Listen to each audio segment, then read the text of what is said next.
Yeah, 11:45. I think 5 more minutes, right? Yeah, okay, you can let them in, I guess, right now.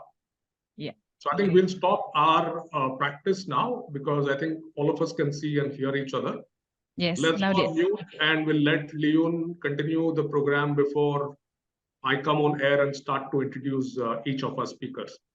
Yeah. Right. Is Mr. Bakili also ready, Leon? Yes.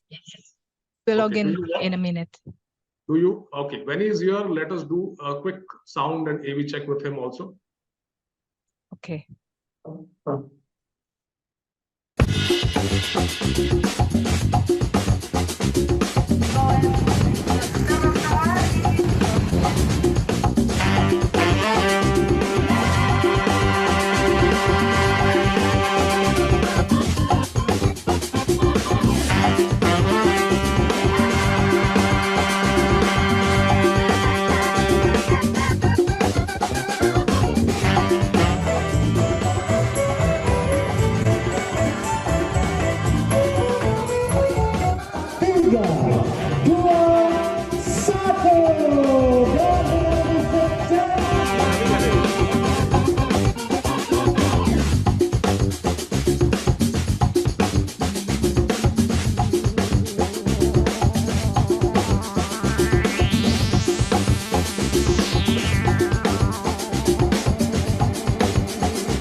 Ini saya ingin memberikan gambaran atau bagaimana sih tantangan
ini saya ingin memberikan gambaran atau bagaimana sih tantangan and be prepared for the next media exhibition.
Sridhar, you may Leon? start.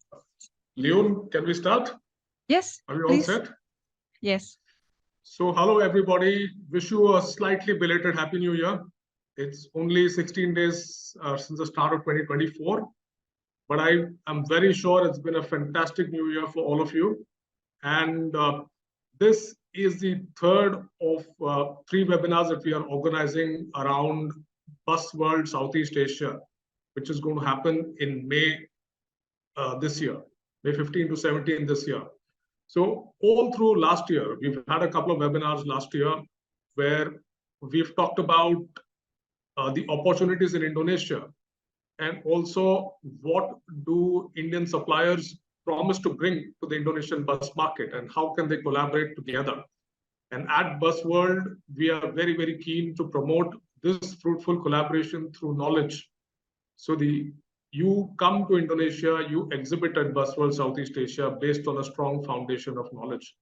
So towards this end, this being the final part of a 3 webinar series, we are proud to have delegates from 4 different locations across the globe.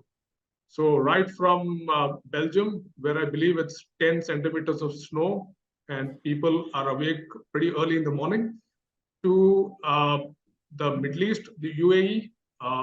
We have a very important delegate from there, where it should be hopefully more pleasant weather. We come further east to India, where you might call it winter in some parts and not so much winter in other parts. And then we come to Indonesia, which is the home of Busworld Southeast Asia. So a warm welcome to all of you. I cannot say one good morning or one good afternoon, but please accept my greetings irrespective. So, and let's look forward to a very enjoyable discussion going forward. We will build upon the themes that we have taken down in the first 2 webinars, like I mentioned. and we will get an insightful exchange of views between the panelists so that you as audience come away informed. And I will, of course, be very happy to take your questions at the end of the discussion, which I promise will be very interesting. So without much delay, let me invite our first speaker, Mr. Baki Lee. Can we see you? Mr. Baki Lee is director of the team Indonesia. GEM is the local partner and co-organizer of Busworld in Indonesia, and they are sparing no effort to put together a fantastic show, and they've got a great team. So, Mr. Baki Lee, the stage is all yours. Okay. Mr. Sridhar, can you hear me? Yes, I can hear you. Okay. Yeah. Good morning, good afternoon, and good evening to the all speakers to join this the second Busworld webinar in 2024. Okay.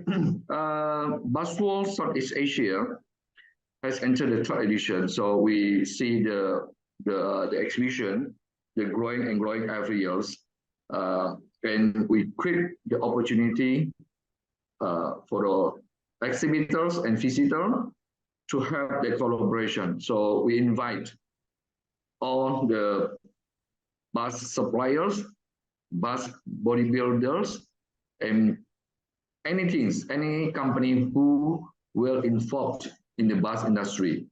So Busworld South Asia is one of the platform, is a very good opportunity for any company who are involved in the bus industry to come here. You will see a lot of opportunity in Indonesia right now. Not Indonesia, but all for Southeast Asia. Especially for Indonesia situation, we know Indonesia is one of the biggest economy in Southeast Asia. So we can say 40% population in Southeast Asia are staying in Indonesia right now. And then the bus industry currently is growing very fast. So a lot of the bus project are going right now. So the government already has a roadmap, a planning to provide about 40,000 units of electric bus until 2030. Besides that, for the electric bus, we also have a lot of project for the bus, for the BRT system right now. So this is one of the opportunity, because Indonesia still need more cooperation with any country. So especially for the South Asia is one of our target. So today we are my friend Mr. Somi is one of the former chairman for the Indonesia Bodybuilder Indonesia. So South Asia is one of the our main project or main target to have a cooperation between Indonesia and South Asia. So this is a good chance, good opportunity, how to have the opportunity to build the cooperation between the South Asia country and Indonesia during this Busworld South Asia 2024. So I hope this webinar will be able to create an opportunity to understanding about South Asia market and Indonesia market for the bus industry. So in the end, they have a good cooperation and future. Thank you. So we hope you all enjoy for this webinar today. Thank you, Mr. Lee. Thank you very much for the inspiring words and for setting the context. I can say a bit more, but I will wait for Vincent to also deliver his comments. And then perhaps I can summarize what the two of you have said. So Vincent, for most of you may not need an introduction. Vincent is the general manager of Busworld International. He is in charge of taking Busworld to global markets for exhibitions. And he has been a very keen pioneer of India-Indonesia collaboration in the bus industry. So over to you, Vincent. Good morning, everyone. Good afternoon and good evening. Welcome to this webinar. First of all, my greetings for 2024. I hope everyone will have a fruitful and healthy year coming on. Some years ago, we started a collaboration with GEM to start an exhibition in Jakarta, Indonesia. And we have to say that even due to COVID, the exhibition was locally very successful.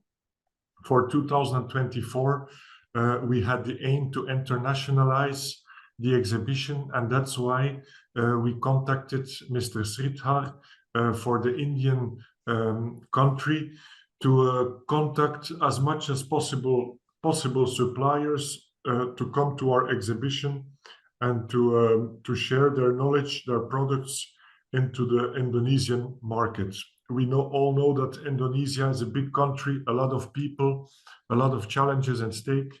So it's obvious that a country like India, with a huge potential in production of spare parts, production of buses, production of any kind of product related to buses, should be and is a correct match to set up. Lately, we have noticed that Mr. Sridhar was able already to get some exhibitors for the Indonesian and Jakarta exhibition. And it means that our webinars, now we have the third and the last before the exhibition, are really fruitful and was a good set of strategy to get people into the exhibition and to open our platform in Southeast Asia for many countries. We are not only pushing in India to get international players into the market, but we are also pushing in China. And you will see in May, if you attend the exhibition, we will have also a concentration of Chinese suppliers who are, of course, as important as the Indian suppliers. Thank you again for joining this webinar. We are very happy to be with you and to share our knowledge and the knowledge that is active in our Buzzworld community. Thank you. Thank you, Mr. Lee. Thank you, Vincent. So, these are the two main people behind putting together the exhibition and the concept for our show. Just to summarize what they said, first thing is about the Indonesian market. Is my screen frozen? Can you all see me? Yeah, okay. First thing that we need to get 4 facts that we can present why Indonesia is an attractive bus market. First thing, Indonesia is moving its capital from Jakarta to Nusantara, a planned green city with green mobility, e-mobility being planned. Number 2, as Mr. Lee mentioned, 45,000 electric buses to be acquired in the next 5 years, 6 years. Then we are going to see investment of about $70 billion in highway development, which means that you will see a lot of high quality intercity buses being launched in Indonesia, much the same way that it happened in India when our big highways were built. So that is a huge opportunity both for electric and for conventional buses. And Indonesia is also a pretty big market when it comes to older vehicles, which are reconditioned and resold. So on the whole, the fresh bus market, the new bus market, both are exciting. And irrespective of political changes, this looks like a long-term strategy for Indonesia to succeed. So with these few words, Leon, can you please change the slide? Yeah. So enough of hearing from me. I think you'll be better served listening to our experts, people who actually have invested and are set to invest money in Indonesia. So we have an exciting panel with us, as you can see, led by Mr. Mohammed.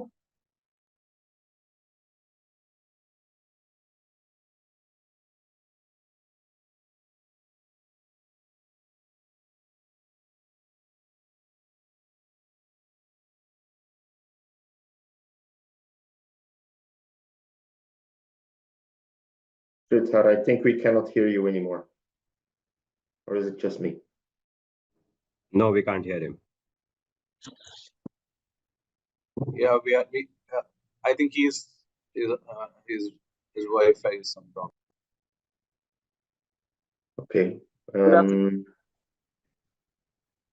And all participants, my name is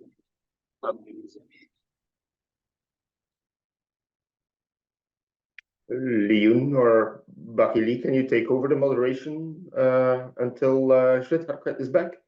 All right. I think we lost Sridhar connection. And now let us allow Mr. Ridwansyah to, I know, the opening, hold on. Let us, Mr. Giridharan, to give his keynote address. Mr. Giridharan, are you ready? Operator? Yeah, okay. Yes, I'm ready. Okay, please.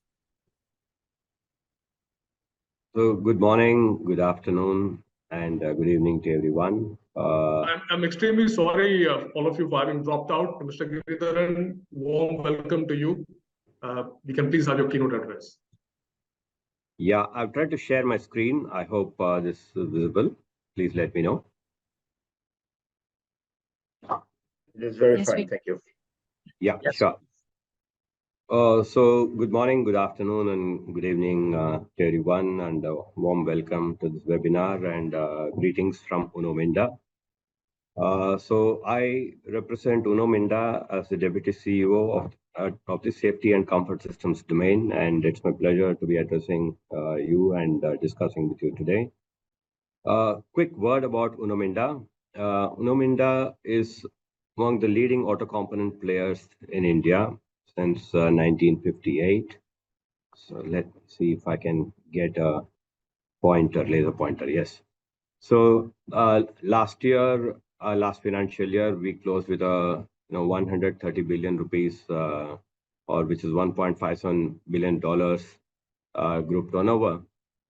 We are among the top 200 listed companies in India. We have 73 plants globally, of which one of the plant is in Indonesia. We'll come to that later.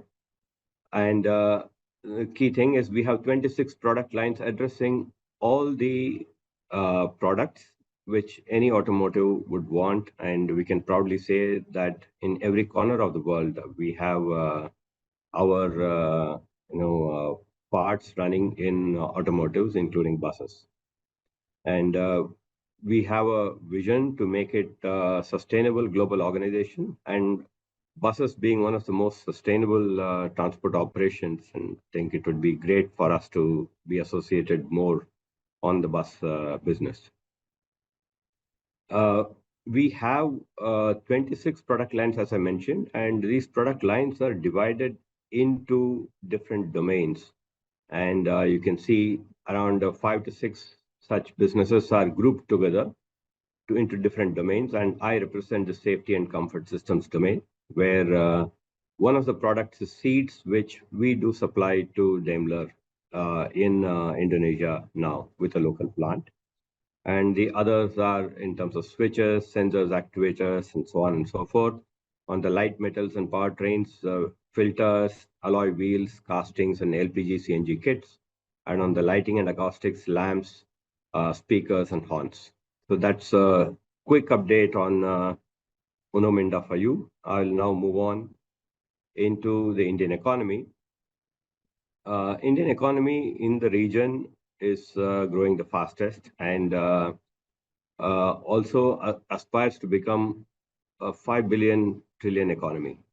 So very gung-ho about this when the rest of the world is not seeing so much of growth.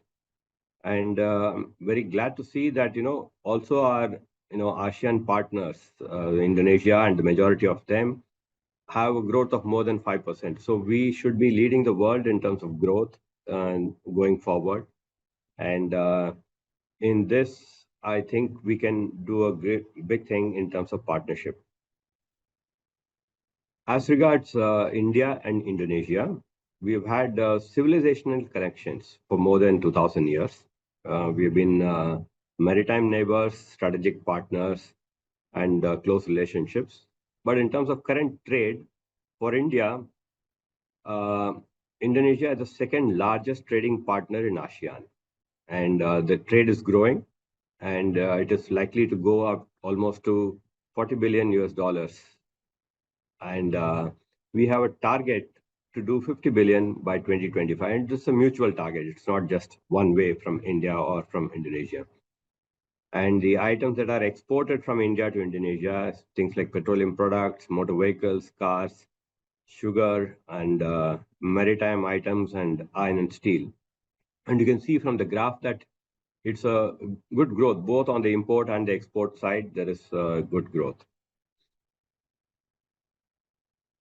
Uno Minda supplies primarily to OEMs, which is original equipment manufacturers who make motorcycles, scooters, cars, trucks, tractors, commercial vehicles, and so on.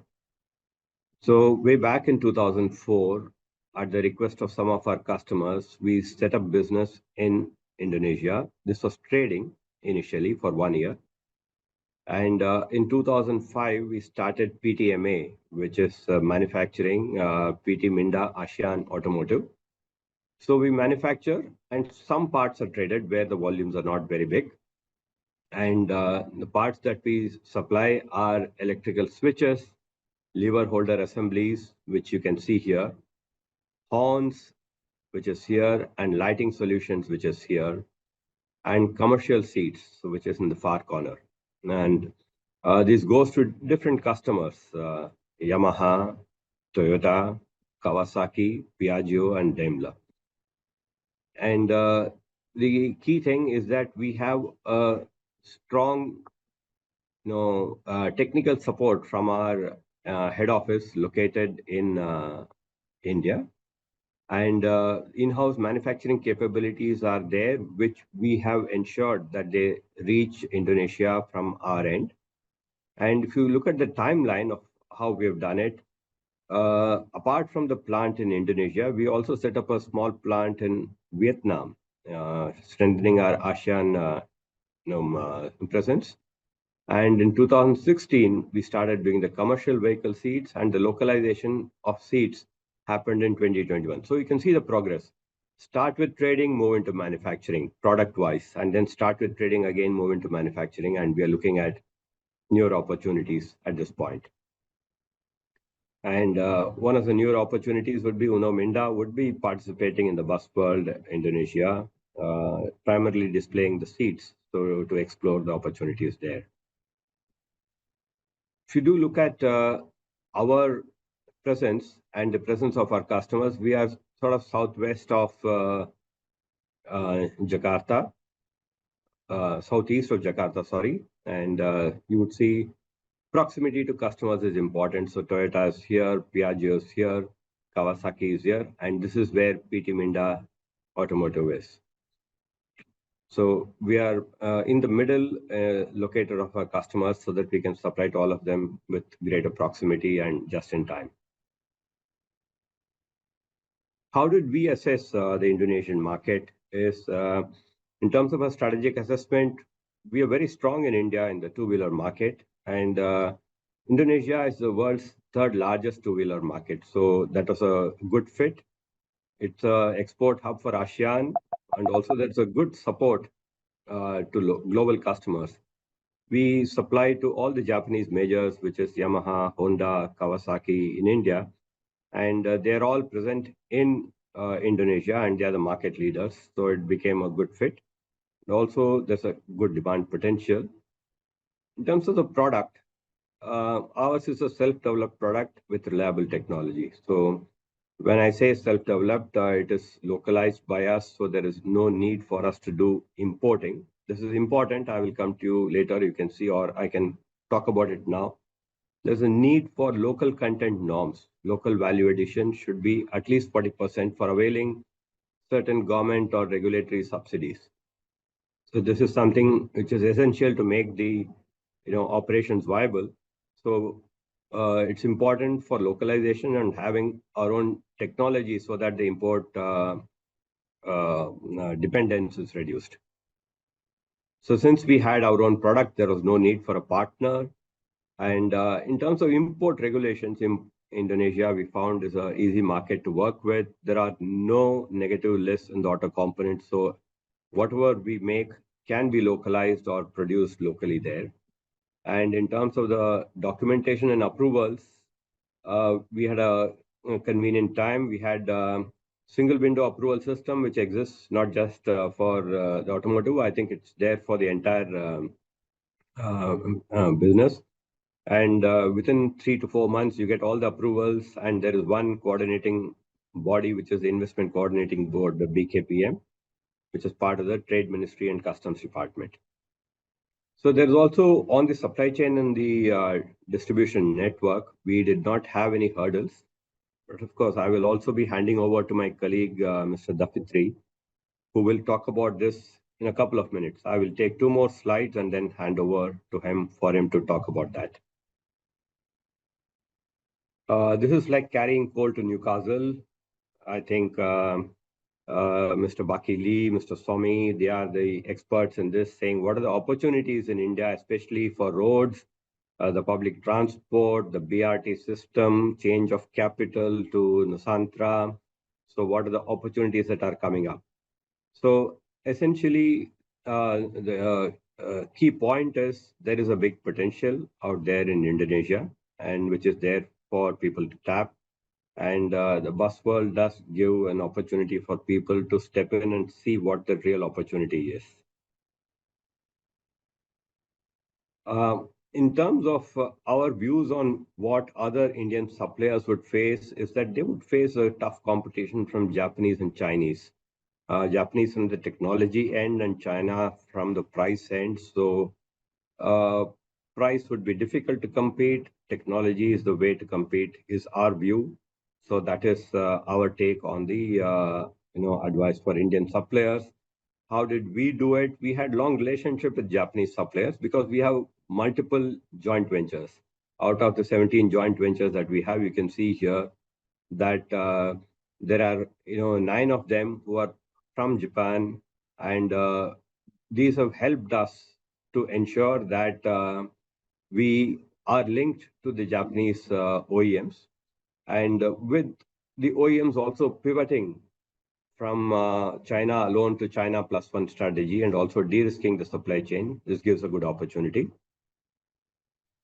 In terms of the thrust, the post-COVID, the public transport is reviving. There was a dip in the public transportation during the COVID time, and this is a good time. Also changed to the EV infrastructure. So we have a whole range of EV products, and anybody who has the EV ecosystem supplies, and I think this is a good market to step in. And in terms of localization, right quality to be cost effective and the right time is important.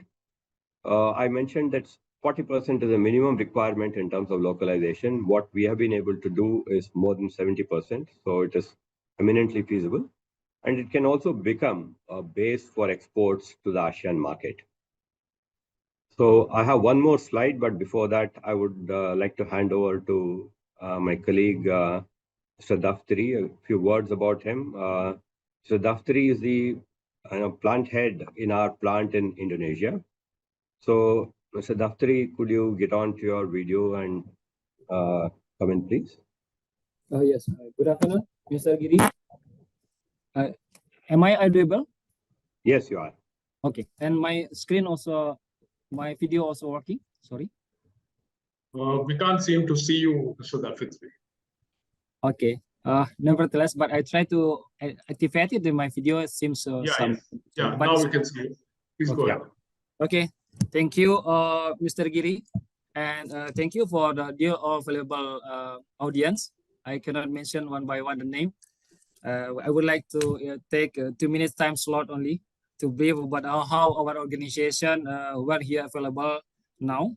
So first of all, of course, I have to like to introduce again, as Mr. Giri already brief about my background, that my name is Dafitri.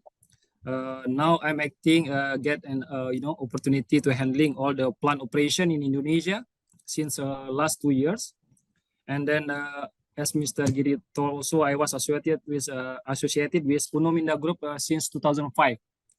Okay, since this company was under development stage, during that time, yes, I would like to share. Maybe I would like to testify how my journey with our beloved organization, as we call that, this organization is learning organization for all of us Indonesian in here.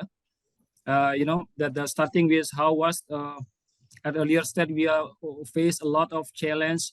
When this new investment coming from Indian continent that completely fully 100% foreign investment to Indonesia. There is no local association of partnership in Indonesia. So now first stage that we are facing a lot of challenge. First of all, yes, when this initial state that our founding father in here quite a lot have facing obstacle to get the appropriate human resources. Yes, Indonesia fully human resources also, but during the initial stage need some time so that they will get the right candidate. So that's why I'm part of it also. So and then we are here past that era with a dynamic condition, and then especially as this company was fully foreign investment, no assistance also from the local partnership, but our management team pretty believe that they would be able to transforming our local team in Indonesia, where all of them was very in the background from the local mindset to become the global mindset. So actually now, as per Mr. Giri information, the challenges currently, yes, as per the presentation itself, was telling that the most challenges in supply chain. But slowly, for the last 2 years, we are here try to minimize the risking the supply chain. And as informing also by Mr. Giri, the 75 of product in Indonesia plants have been localized also. So now we are try to improve day to day, month to month, year on year also about our inventory management, including the part of it, the supply chain in here. So now, as per your information only, I would like to share that our ITR now, inventory turn ratio, now much improved for the last 2 years since we do some localization also, where we face the obstacle to manage the import item earlier. Now it much improved. And also slightly information I would like to share also that maybe to the whosoever the stakeholder we stay in India would like to business in Indonesia, that I would like become the convinced that we are here in Indonesia actually ready to support any kind of investment, particularly in the bus world, because as we all know that bus business in Indonesia very much growing expanding. So and also related to the resources of human, also system also now become much easy from our government also. That will be give some certain confidence and trust for the any investment or investor from overseas to conduct their business in Indonesia. And that's my slide brief and testimony about how our organization running now. Because of product line, I would not share it because Mr. Giri have been detailing, explain to all of us. So all the best to all of you. Thank you, sir. Thank you, gentlemen. Thank you so much, Mr. Davitri. I will take 1 more minute to talk about the final slide that I have, the closing slide, which is, about Uno Minda. We have a very long-standing relationship with OEMs. We have 6 decades of preferred supplier status. We try to locate ourselves close to each customer. So that's why I showed you the map also where the proximity is important. We are strategic and also technology-driven alliances. We don't, bring just commodity products. We bring technology products which meet the customer requirements, including a whole range of EV products. And in terms of trustworthiness, we have a very strong supplier base, so we can be trustworthy in terms of no interruptions to our supply chain. And Mr. Davitri was also mentioning that is a very key area which we manage well. We have strong R&D capabilities. We have 33 R&D and engineering centers globally. And we have a good aftermarket distribution network, which covers not just India, but also overseas. And in terms of ensuring that we can be, strategic suppliers, we have a good cyber risk management. we have robust systems and governance mechanisms and good, HR practices. And through this medium of Busworld, we can also, give part of our experience of setting up a plant in Indonesia and what we went through. If there is somebody else interested, thank you so much, Sridhar and everyone else, Jan, for giving us this opportunity. That's it from my end. Thanks. Mr. Giri, we had sent you a set of points on which you could make your keynote address, but even I couldn't have thought that we could have such a great presentation. I'm sure that all the potential Indian suppliers who want to invest in Indonesia will want to look at this presentation. We will make it available to them. Many congratulations for what you've achieved in Indonesia, Mr. Giridharan, among other markets. I really liked the earnestness of your Indonesian plant head. Very sincere, very comprehensive. And I think we also know that you will be a part of the exhibition with the seats, Mr. Giridharan.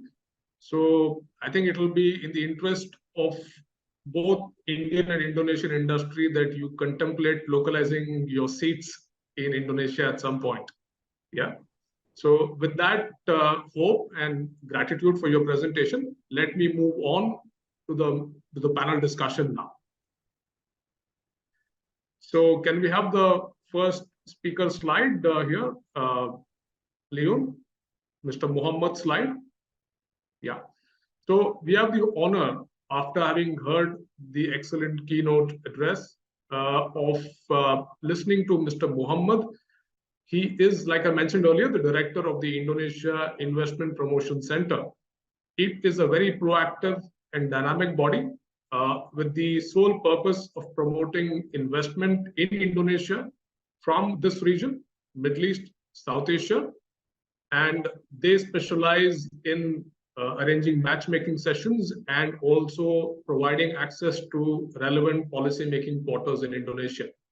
So, Mr. Mohammed, given an overview, you could possibly share some insights on what your organization does and how could you help in this context of South Asia and Indonesia collaboration. Over to you, sir. Thank you, Mr. Sridhar, for the kind introduction. Good morning, good afternoon, good evening for all audience. Mr. Sridhar, can I share my screen? Absolutely, absolutely. Please do.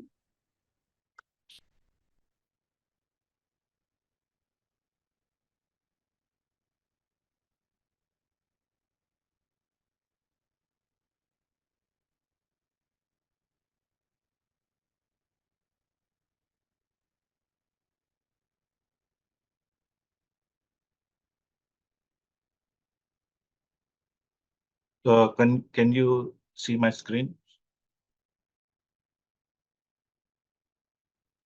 Yes, we can see your screen. Okay. So basically, our organization is based in Abu Dhabi, but our coverage area is Middle East, South Asia, and North Africa. We're part of the BKPM. Very well done with Mr. Giridharan from Uno Minda. The presentation was for the Ministry of Investment, will be the music for our ears, because the well-establishment of Uno Minda in Indonesia is a proof of how the foreign investors could do well in Indonesia.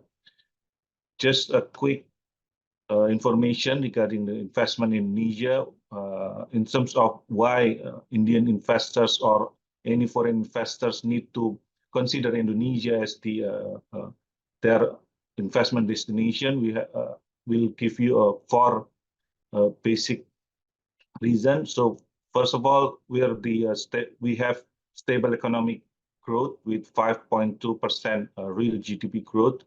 In the last 10 years, we have averaged 5% growth, in exception with the COVID year to 2020 and 2021. We're also the 4th most populous country in the world with the population of 275 million people. This is one of the huge market. If we also consider an Asian market, then it will be 600 million plus people. Government also have changed a lot in these last 10 years.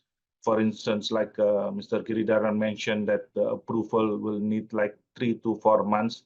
We now have online single submission. So the idea is you can do anywhere and anytime. So the submission of the investment license could do through online.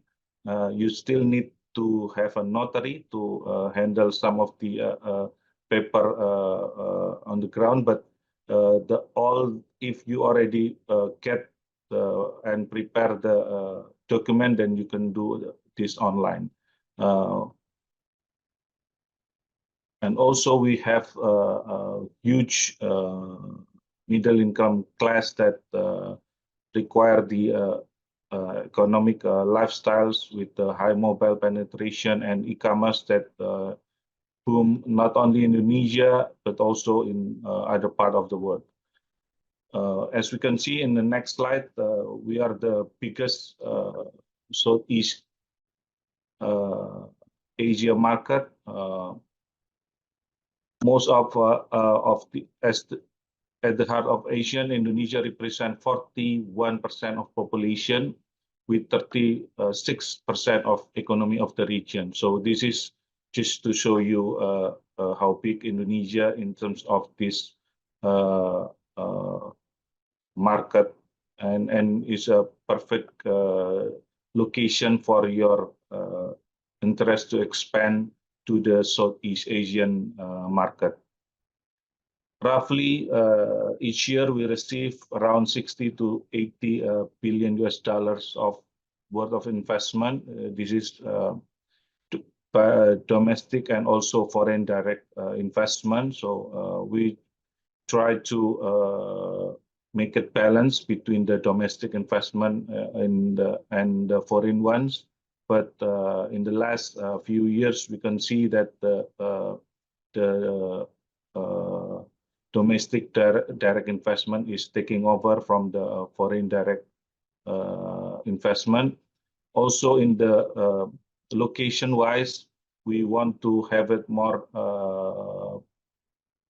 outside Java investment location. So not only centralized in Java Island. So we want to have it in also in Sumatra, Kalimantan, Sulawesi, and also Papua, the other 5 big islands in Indonesia. We have 50 big cities in Indonesia, across Indonesia. So this is something that foreign direct investors would like to consider.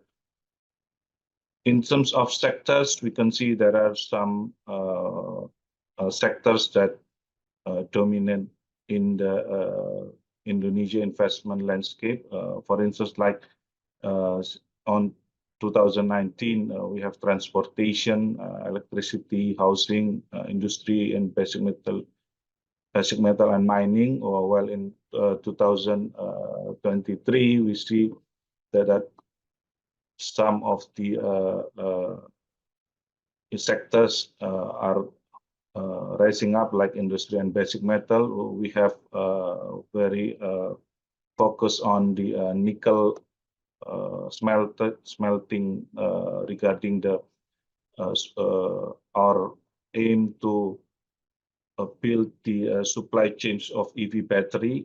So nickel and cobalt is one of the priority from the investment side. In terms of we have abundant natural resources for manufacturing raw material. We have for Indian companies that would like to set up operational or production facility in Indonesia. We have you name it, like coal, nickel, tin, the mineral resources, as along with the agricultural like palm oil, coconut, rubber. We have so the contribution of mineral oil and coal is in priority downstream industry is $431 billion, while oil and gas only consists of $68 billion. The other parts of it, like marine, fishery and plantation, is of $45 billion. So this is just to show you how abundant natural resources of Indonesian have. From our side, Ministry of Investment and BKPM, we provide end-to-end services. We cannot say that investing in Indonesia easy, but we'll make sure it will worth it for your effort and any resource that you given to the Indonesian side. So from promoting side, we have 9 abroad office, overseas office in the world. One of them in Abu Dhabi. We have in Singapore, Seoul, Tokyo, New York, London, Taipei, and Sydney. We also bridging potential partner with related stakeholders in Indonesia. For instance, like as I already mentioned to Mr. Sridhar, if any of audience would like to meet with the any government institution, we could arrange it. Or if you want to meet with the business association, any particular company, we could definitely arrange it. And the third one is we could assist you for the procedure and licensing, because the license, the principal license and the single identity number will be published from the Ministry of Investment Office.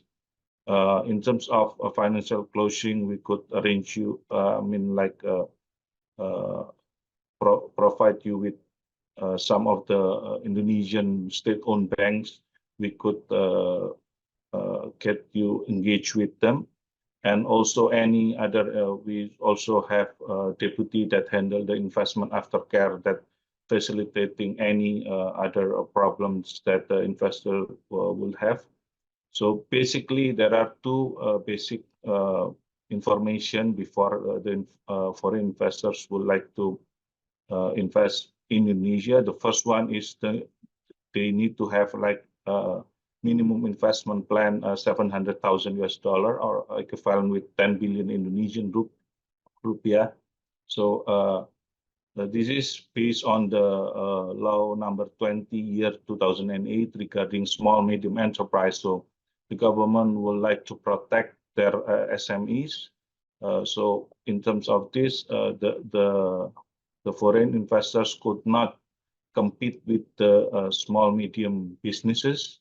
They need to be higher from SMEs to give like added value to the Indonesian economy. So other than the minimum investment, they need to have the sectors that align with the government regulation, presidential number 49 year 2021, because one of the information is the UNO-MINDA mentioned about the negative list. We will no longer apply the negative list, but now we change to the positive list. So any priority sectors that government would like to have was in those regulations. So any investors that would like to invest, they could come to us and consult about this, and we could definitely assist them.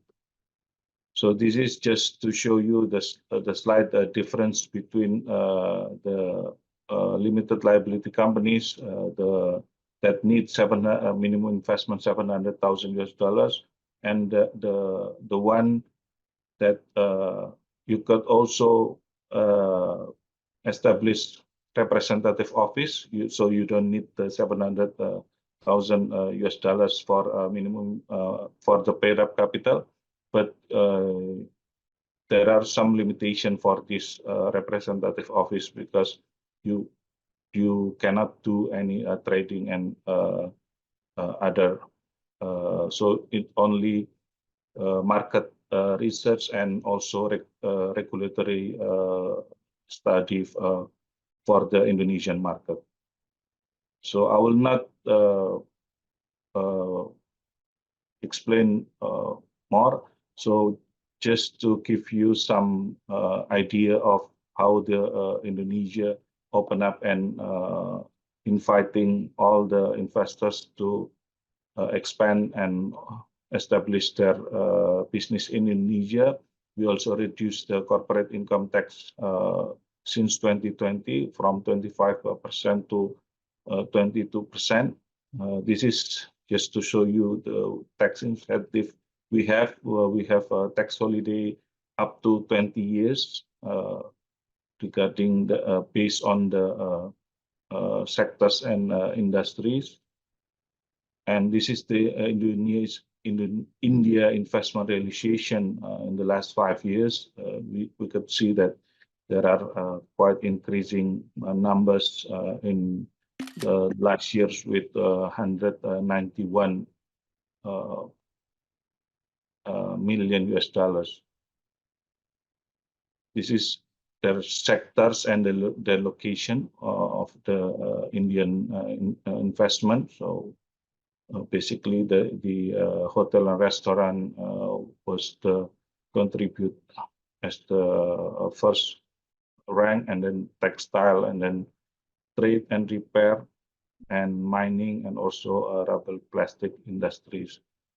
While they're located in West Java mostly, and Jakarta, Banten, and also Bali, the location.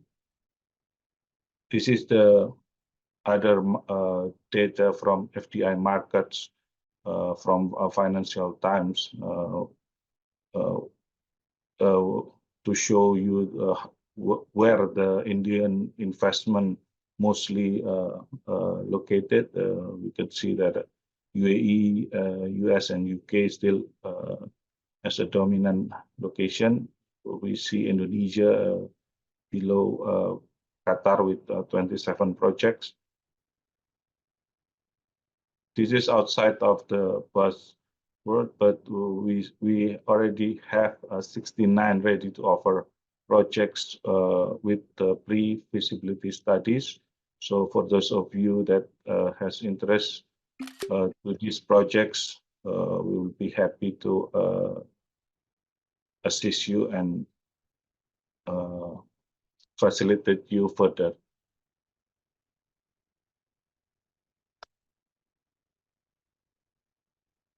I think I will conclude my presentation here, Mr. Sridhar. Happy to answer any question later. Mr. Mohammed, I think we are setting a new standard today. After the excellent presentation from Mr. Giri, we have a fantastic presentation from you as well. I mean, you have answered a lot of questions that will be relevant and topmost in the minds of Indian investors seeking to come to Indonesia. With your permission, can you please share your presentation so that we can make it public on our website? So, sure. You know, if there are some inquiries, as you've generously offered to help, we'll be very happy to pass them on to you for support and necessary action. Sure, Mr. Sri. Thank you very much. Can we next move to the next speaker, Leon? So the next speaker is Sriram. I happen to know him for a fair bit of time. He is director of Telma Induction Brakes. Essentially, Telma is the world's leader when it comes to electromagnetic retarders, a key component for bus safety, especially as we are getting into more high capacity buses running on high quality roads, which Indonesia will have more and more of. So Sriram, over to you. Thank you, Sridhar. So can I have the presentation, Sridhar? Leon, share? can you please support him with running the slides? Yeah. Yeah, thank you. So thanks, good afternoon. Thanks, Sridhar, Vincent, Leon, Jan, Giridhar, and other co-panelists. And I thank everyone for this opportunity. Thanks, Buzzworld organizing team for this opportunity. And I invite everyone, every audience for this presentation. So I am representing a company named Telma, which is a leader in electromagnetic retarder. We call this as an auxiliary braking system. It's very important part when it comes for a safety point of view on high-speed buses or trucks. So I will now start the presentation with that. Next slide, please. Telma is a 75 plus year old company. It was a value company before, and now it's completely owned by a French investment team. So I do not want to keep you dragging on this history. So we are very, very popular in terms of braking system, and Telma is very well known in the most of the truck OEM and bus OEM segment. And we are now operating from India. We started our Indian operations in 2022 effectively. We saw there is a huge maturity in the Indian market, and I feel the same would happen in Indonesia, and that's the interest we are now want to exhibit in the Indonesian market. Next. Yeah, as I said, we have to be known as an auxiliary braking system. So something which supports the fundamental braking or primarily take over the fundamental braking and save lives and save braking system and save tires and save fuel. So all that can happen. And the speciality of Telma is the friction free. You don't have to, there is no friction between the components for it to break like any other fundamental braking. And we are also very popularly called as an emission-free brake with the most of the environment focus in mind, and the world is going towards the more eco-friendly way of happening things. So we are known as emission-free braking. So friction-free, you can call me friction-free braking or an emission-free braking. For somebody who wants to know more about this braking, and I can explain you guys on the offline presentation. Next. Okay, as I said before, fundamentally why Telma is the safety. So what happens in a fundamental braking is generally there is an instantaneous braking. So there need to be with the high speed 18-ton, 24-ton buses, and also a lot of hilly terrains like in Indonesia, and a lot of terrain specific applications. So it is very it is appreciated that you need to have for a safety point of view, school buses, ambulances world over have retarders, and Telma is very popular. And you have a savings through Telma, so you don't have to change fundamentally the fundamental brakes for 7 times a year. So there is a significant ROI which you get from Telma. Next. Comfort. So the one thing which driver enjoys or the bus passenger enjoys is the comfort of braking. You don't even feel that the brake has been applied. It's very smooth, it's very linear, and then you can stop.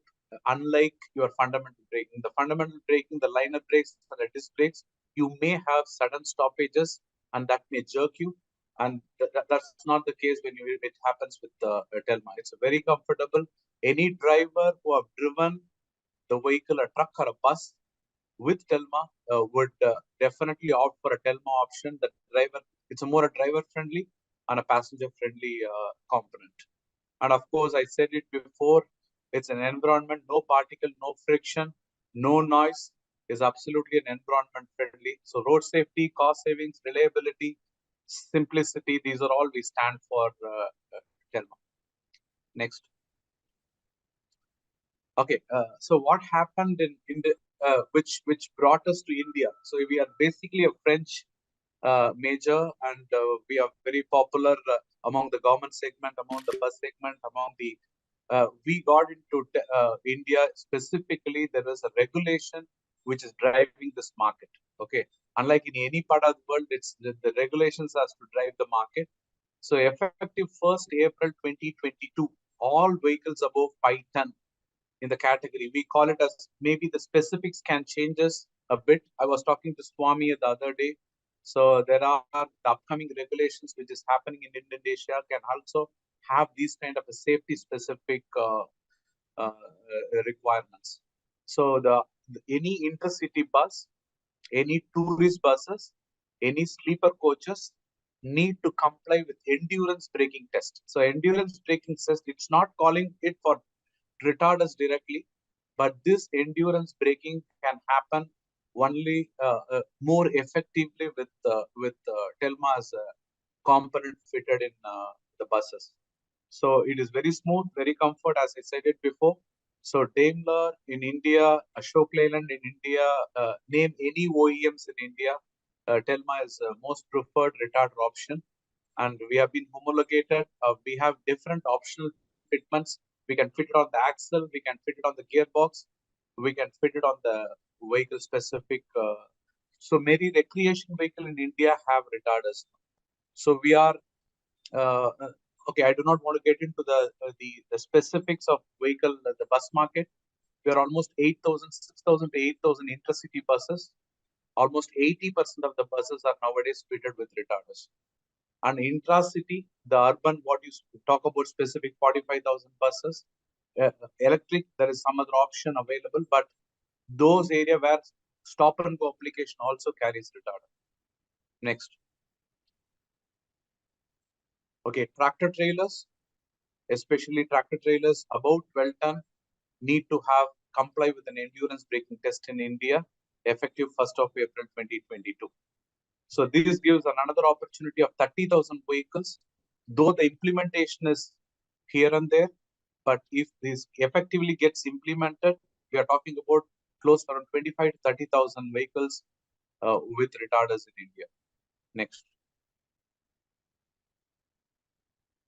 Gas transportation, worldwide ADR, we call it as an ADR vehicle under the agreement in the UN treaty. I'm sure that this will happen in Indonesia. The dangerous and hazardous goods vehicles have to comply with an endurance braking test. This is around 5,000 to 6,000 vehicles in Indian market now. Next. Okay. So Telma is one company in electromagnetic retarder. So there are several such companies. We may see some Chinese players also, but the range and the application and the versatility which we have, no other OEMs have. So we can clearly stand out. We do around 15 to 20,000 retarders worldwide. The second best could be around 2,000 or 3,000. So we have several options. The smallest size, even a car can be fitted with a retarder. So the retardation will be smooth, and some of the Ford Endeavors and some Range Rovers in India, they have tried with retarder. The 350 Newton meter small ones, we have ourselves fitted. Most of the recreation vehicles for most of the celebrities in India, we have fitted retarders. So I have said, so from 350 Newton meter, somewhere to 4,000 Newton meter. Even the bullet trains in some segments have a retarder. The wind turbines have a retarder. So this is a very versatile component as such. Next.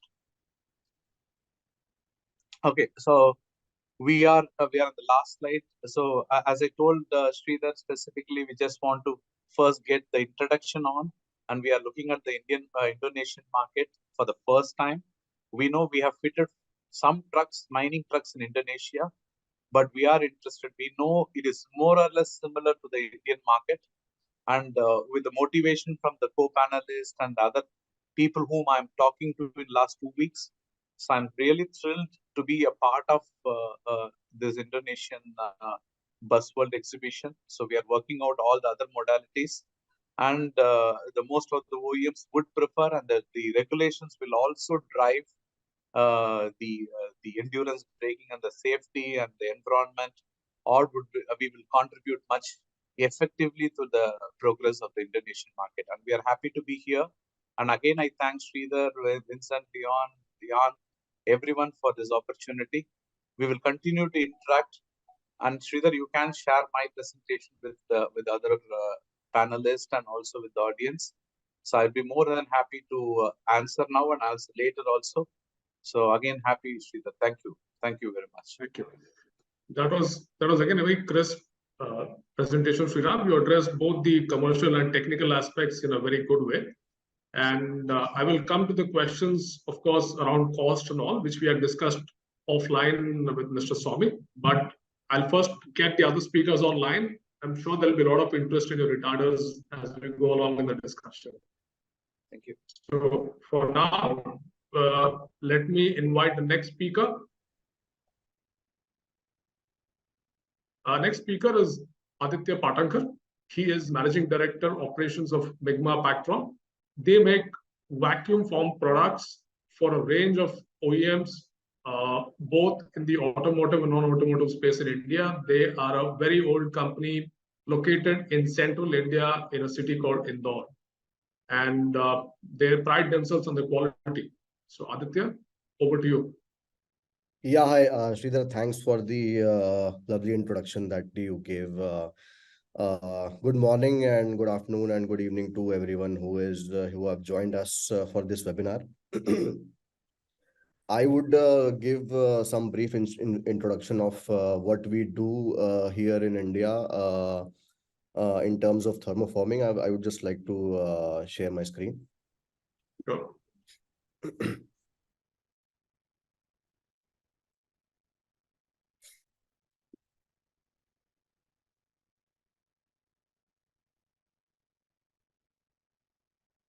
Yeah, is it visible to everyone?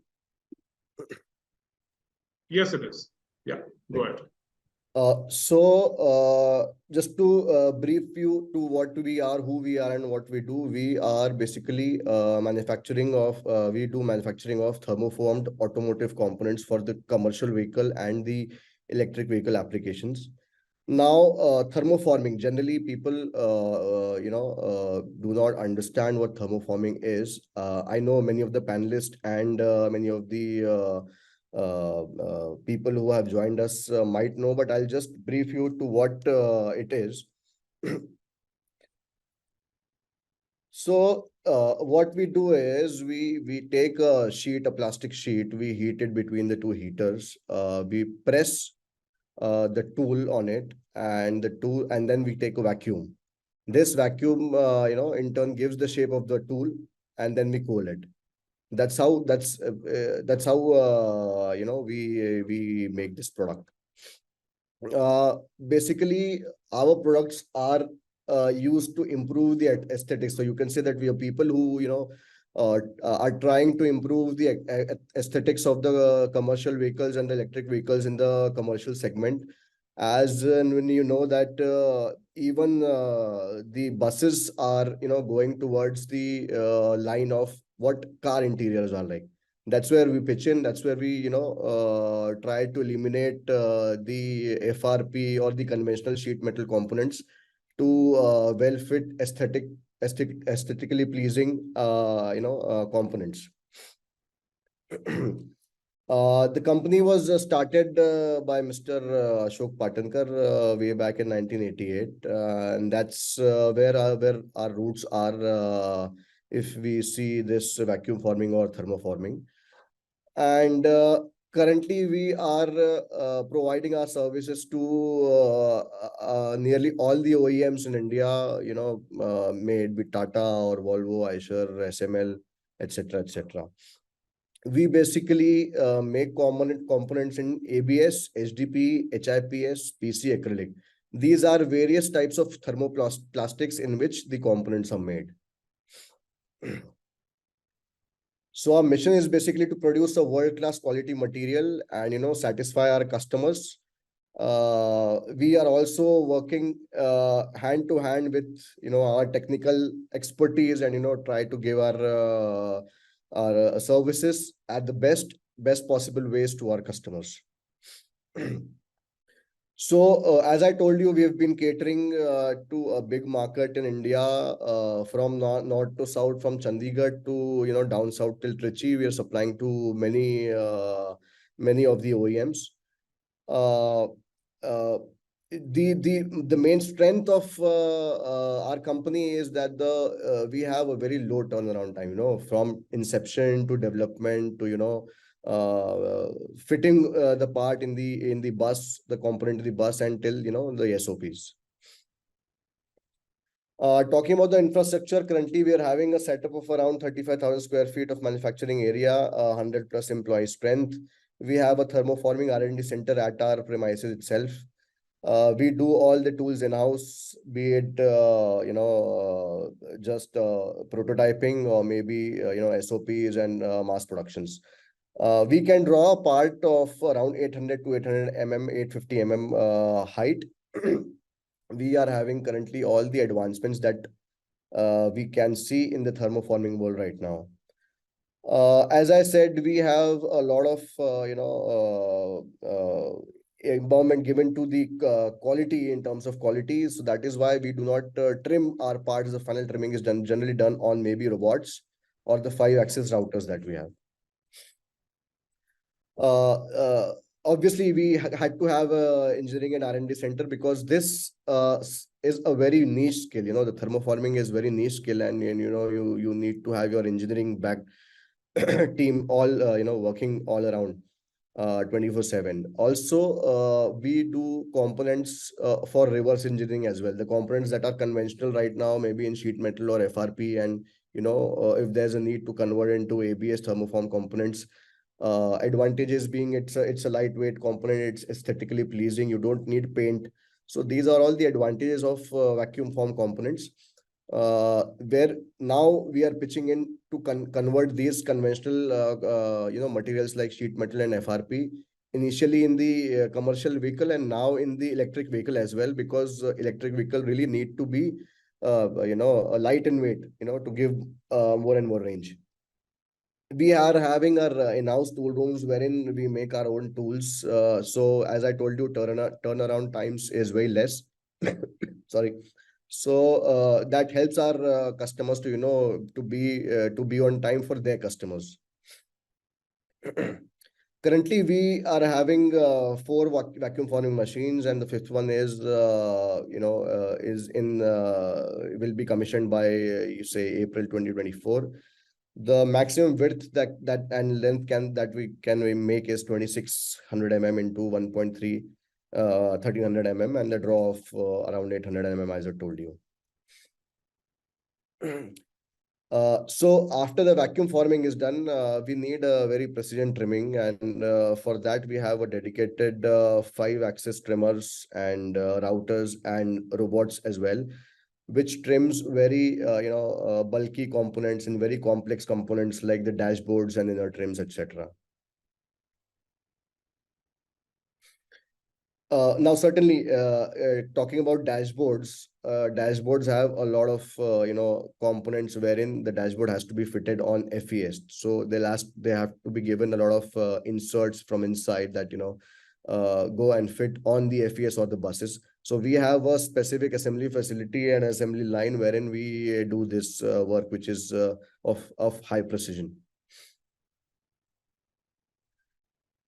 I would just like to show some components. I think now seeing the component, you would understand what we are doing in right now in the automotive sector. You can see the door trims of the bus doors. You can see the mud guards, some door trims again, control panels. The left one that you can see is the front dome, which is the biggest component that we've made. This is somewhere around 2.6 meters by 1.4 meters and a draw height of around 550 meters. Millimeters, and this is the whole roof of the cabin of the Volvo buses.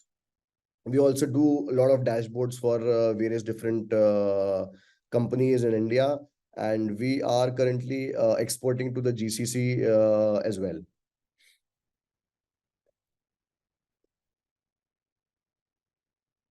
So these are some of our clients. As you can see, mostly we have covered nearly all the OEMs which are in India and some abroad as well. So that's our portfolio and the client's portfolio. Some of the rewards that our customer had given, and also we featured in Motor India magazines, plus a lot of stress has been given to the components of aesthetic value now in the buses, and that is why many of the local newspapers as well as the national newspapers have had featured us on their columns. These are some rewards that we've got from the our customers.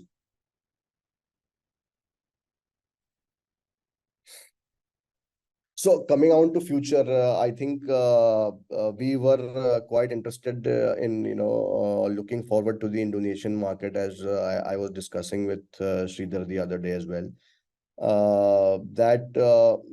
As you know, nowadays aesthetics is also given a priority when you're sitting inside a bus, and you are sitting near the glass and the window, and you need a promising aesthetic looks whenever you're sitting inside, specifically to that market which is catering to a huge tourism industry. So the tourists should have a nice feel of the buses in which they're traveling to. So that's how we were focusing into the Indonesian market, and our prime target was to improve their aesthetic value of the buses, or increase the aesthetics of the components that are used in the interior of the buses. We plan to go global in the by the end of 2028. We are having a plan to come up with a facility in Pune in April 2024. That is just a couple of months away, which will ensure a supply chain for our export market will be smoothened than from Indore that right now we are doing. We would also try to find some opportunities, or to maybe join hands with companies in Southeast Asia, which can benefit us both to mutually grow in developing technologies and products as well on the global front. Some expectations from the Indonesian market that we are having, that once we discuss components on a component level with some companies, the bus companies or the bus manufacturers or the bus bodybuilders, we would really want to associate ourselves from the inception of the component that have to be designed, because we know a lot about vacuum forming and can actually help them in making a good, cost-effective and a robust component. Also some expectation that some understanding of vacuum forming limitations to be known to people in Indonesia or the bus market. So maybe if they are not known to them, maybe I can explain after this webinar. What I would like to understand is that how SCM is carried out in the Indonesian bus market, in terms of LCs or payments, or maybe supply chain, how the material is transported and how it is shipped from here, and etc. So these are some expectations that I have from the Indonesian market. Plus, I am actually really looking forward to the bus world that is going to take place in May. And as I think there's a lot of scope and opportunity that I can see in the Indonesian market. Currently, as the market is growing a lot of, as in the opening sentences, it was said that a lot of emerging EV players and electrical buses are coming into picture and starting their manufacturing in Indonesia. So I think that's all from my end. Sridhar, you can take over. Aditya, thank you very much for marrying technology and art together. I think that's what I picked up as the core of your presentation, and also for taking the time to speak with us when you are not so well. You're still recovering from an infection. And most importantly, we look forward to welcoming you at Busworld Southeast Asia, the exhibition. I will, of course, come to you with some questions down the line. But first, Leon, let us go to Mr. Swami. I'll go to Mr. Giridharan at the end. Can we have a slide, please, Leon? Yeah. So, Mr. Swami, is no stranger to Busworld or Busworld webinars. He is the Sales and Marketing Director for New Armada, a very prominent bodybuilder, and also a former chairman of the Indonesian Bodybuilders Association, a very influential body. Mr. Swami not only has technical expertise, but he's also very generous with sharing his knowledge. So he's always a welcome addition to the panel. Mr. Swami, I know that you don't have a structured presentation, but you've heard all our speakers. So feel free to share your remarks and your thoughts, and then we can take it from there. Okay, thank you, Mr. Didar. First of all, we want to say that Happy New Year for everybody and good afternoon in Indonesia and good morning in the European country and India also good afternoon. Okay, let me make a short because it is very interesting that the presentation and very interesting also for the last presentation of the thermoforming and also for the retarder. We want to make a comment because in Indonesia most of the buses is not yet equipped with the retarder. But last discussion, I already mentioned also that the retarder is very important in Indonesia because now it's become the so many highway roads built and actually the speed of the buses also become higher and higher, and also the contour of Indonesia way is there is a hill and downhill and etc. I think that is the very important that we're talking about the retarder. Last time also that I think that 2 years ago I already mentioned to the government also that it's very important that we must concern about the retarder to equip in our buses in Indonesia, but they will consider because that is a regulation that must be made before that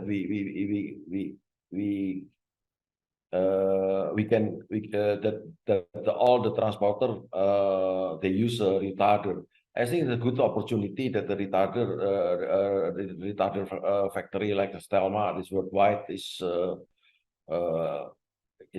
began in worldwide, you know, and I think that if Telma also join the exhibition frequently in Indonesia exhibition like passport this one. That is that become also not only only the users but also the government come to Indonesia. They know very well what is what means retarder. They can make a presentation to the government in Indonesia. It's very that it will be very good that what is the advantage of retarder. What you mentioned here in the presentation, and yeah, you know that in Indonesia itself that the technology is maybe India in the term of technology is maybe better than Indonesia because there is a most automotive factory in India is occur in that country, and you know that I think that from the buzzword communication is very good issue that all the suppliers across the world to see Indonesia the growth of Indonesia is very good, and in the automotive for instance automobile industry is very grows very well at this time, yeah, and due to the more better road. And our president makes so many toll road, then it means that the road transportation will become better and better. And what I want to mention, the last presentation, that is a thermoform. I think that in Indonesia bus market at this moment, we we use most of the part, we use still the fiberglass, you know, that is fiberglass. I think that you make a fiberglass, it's just take a longer time, the curing time is so long. And the thermoform technique, I think, is also better for the bus industry in Indonesia. You can shorten the lead time of the production, and also clean, no dusty area. I think it's a better opportunity. What I can mention, you can better also enter Indonesia, enter the Indonesian factory, bring to Indonesia, because there is so many also buses, rear body maker of carrosserie. We call it carrosserie Indonesia for the bus. I think is also a big opportunity, because if you know that the figure what we want to have in the 5-6 year until 10 years onward, it will be huge amount of the buses will be built in Indonesia. Yeah, you know that in the very short time will be also our capital will be moved to Kalimantan, and also that will be grow and grow for the transportation, because it's not starting from zero. The transportation also will be built up, the transportation the transportation, and also in the new IKN that is in the changing of the capital of Indonesia. And what I can comment, that is another comment, that is the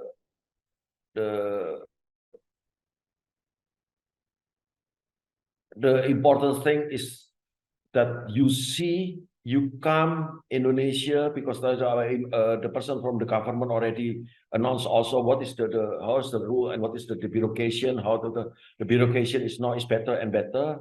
That I think for the investor is easier to make the business in Indonesia. I think he must try that, because the business for the bus business in Indonesia is challenging at this moment. We cannot now. I can say that it's a challenging for growing in Indonesia. And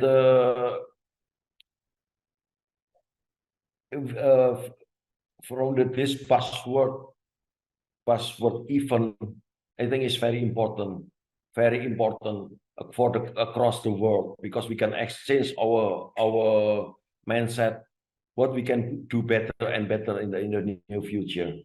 I think is that my few comment on this password password webinar. Yes. Okay. So thank you very much. Any question, specific question, I can welcome to very welcome to us. Yes. Thank you. I will come to you, of course. I mean, we'll go around the table now. We'll start the question and answer. Mr. Giri, the reason I came to you at the end was you had a fabulous presentation at the start. You heard all the other Indian component manufacturers speaking. You had Mr. Mohammed speaking about the investment opportunities and landscape in Indonesia, regulations, etc. So, simple question: what is next for Uno Minda in Indonesia, and how soon will you start making seats in Indonesia? That's about it. Thanks, Sridhar. So, we do make seats already in Indonesia. As I told you, we supply to Daimler, but that's for the commercial vehicle truck side, not the bus passenger side. So we do see some challenges in terms of buses at this point. We haven't explored the market, to be frank. So any export directly from India in terms of the logistics would not work out. So we have to be local, because it's a voluminous product. So this is something that we will explore. Having said that, I would like to react to what I heard about how we need regulations to push forward on safety. I believe slightly otherwise. I think it is for the industry to come and educate our customers and our own brethren that safety is primary and doesn't need to be driven by regulation. For instance, in India, we don't have a regulation for a 3-point seat belt on a passenger seat. It only says 5 seats or 6 seats, which do not have a front seat in front of them, need to have a lap belt. But there are buses with 3-point seat belt because people see the benefit of having that and the improved safety that it provides. So rather than depend on regulation, I would urge the industry to work forward and deliver the best product to the customer, and they will choose safety. And this is a change that's happening world over. That's my firm belief. Thanks. So do you feel, Mr. Giridharan, that alongside voluntary demonstration of technology, do we need to also lobby with the government in some way to make safety an imperative? To the contrary, I said, we don't need to lobby. If we show the technology and its benefits, the industry will pick it up. They will choose. And that's a call that we need to take, that how good is my technology and what benefit it gives. And, the market is out there waiting to see improved products to take it up. Fair. That's a very clear perspective, right? So from here, since safety was the standpoint, let me go to Sriram. Sriram, can you see us and hear us? Sriram? Yes, yes, yes.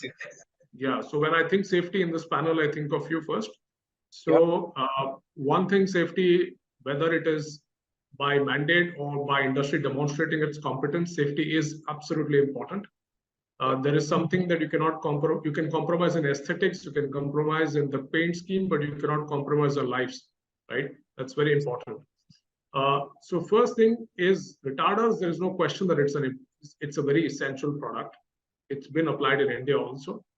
But I go back to the discussion that we had, the pre-discussion that we had, where Mr. Swamy mentioned that this is a right product for Indonesia, but we need to look at pricing in an intelligent way. And there, I think you mentioned the advantages of indigenizing your product in India. Maybe you can expand on the thought. Yeah, first, see, I partially agree with Giridhar. So it has sometimes safety takes a back seat to how much ever you want to implement and how much ever you want to demonstrate, engage, and tell them. So the some certain things like environment or safety should be primarily driven by the governmental agency, where there is a more bigger economic loss. People do not see it visibly, and that's where we all stand. Yeah, 3-point belt or retarder. Everybody looks for it's a commercial vehicle, so people will look for. It's a very price sensitive market, and similar to India, I suppose. So it is very difficult to tell that whether our demonstration and our engagement would drastically bring them the awareness of safety, but we will do our best to assure you. So that's where we stand on the safety. As far as the indigenization is concerned, yes, we know India or Indonesia necessarily will be a price sensitive. The other day, Swamy was saying the retard would cost approximately 10% of the bus price or the truck price. So which is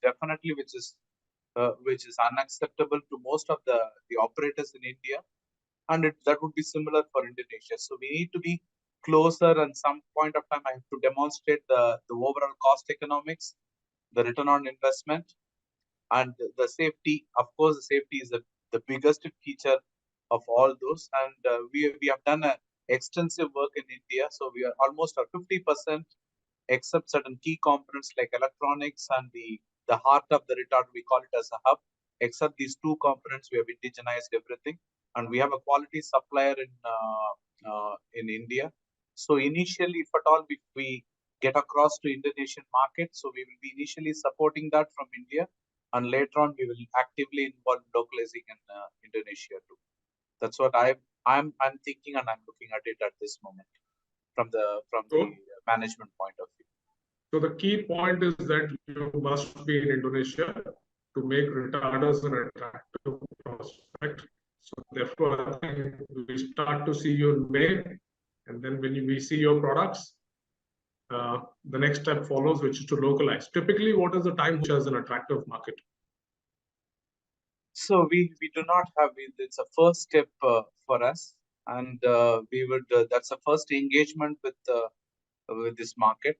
So we will look at it hopefully in May, and then we can decide upon the action plan and also the timelines.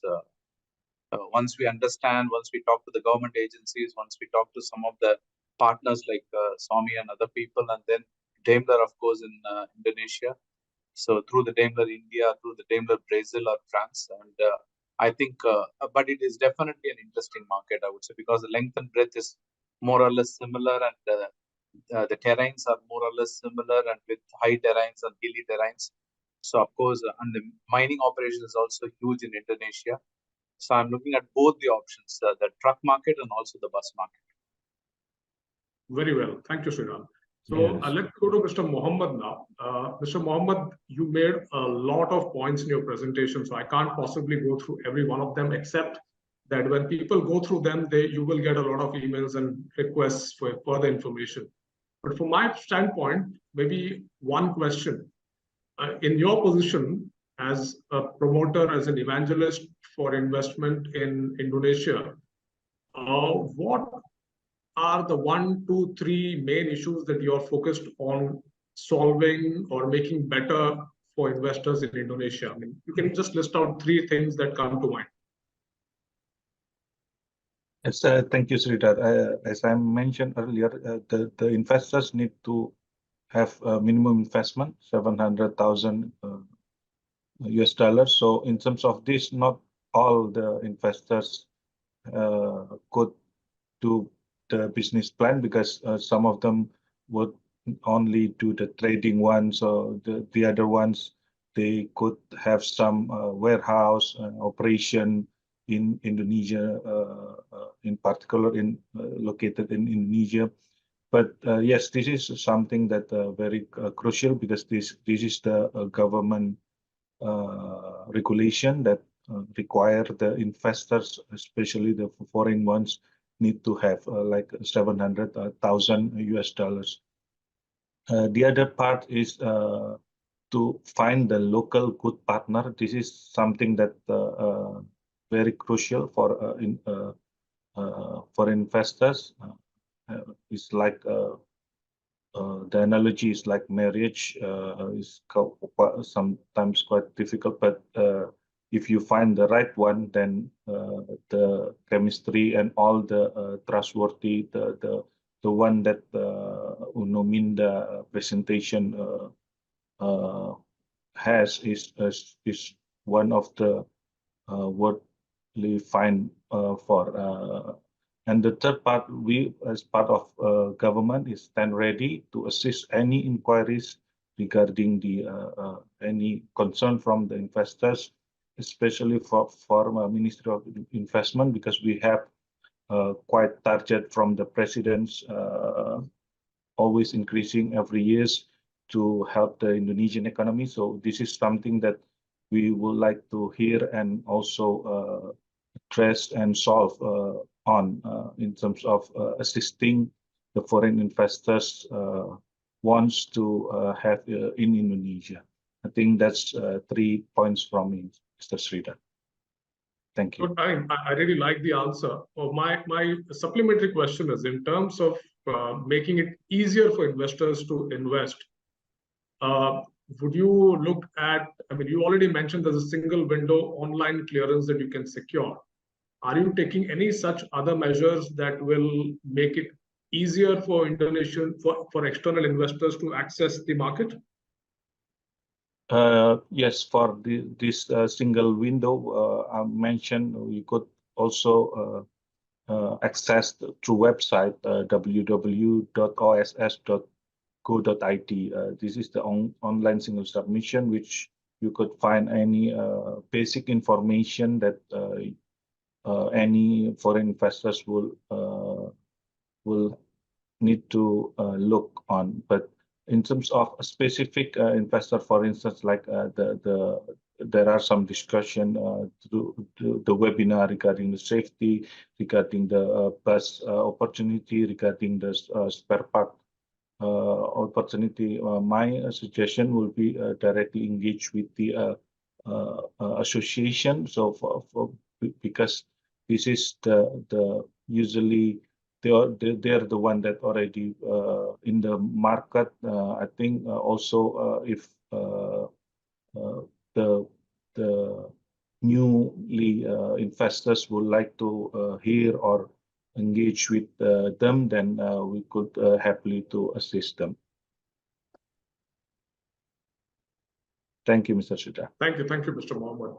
So thank you. So let me again move to Aditya. Hopefully your throat holds on well. Yeah. You give a lot of very interesting technical information, and for somebody wanting to understand technology in a very short way, it was a very good presentation.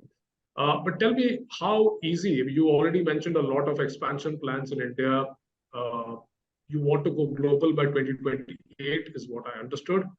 Tell me how easily scalable and how easily replicable would your technology and your solutions be in a market like Indonesia? Would we need to do a lot of spade work, or would it be fairly easy to do that?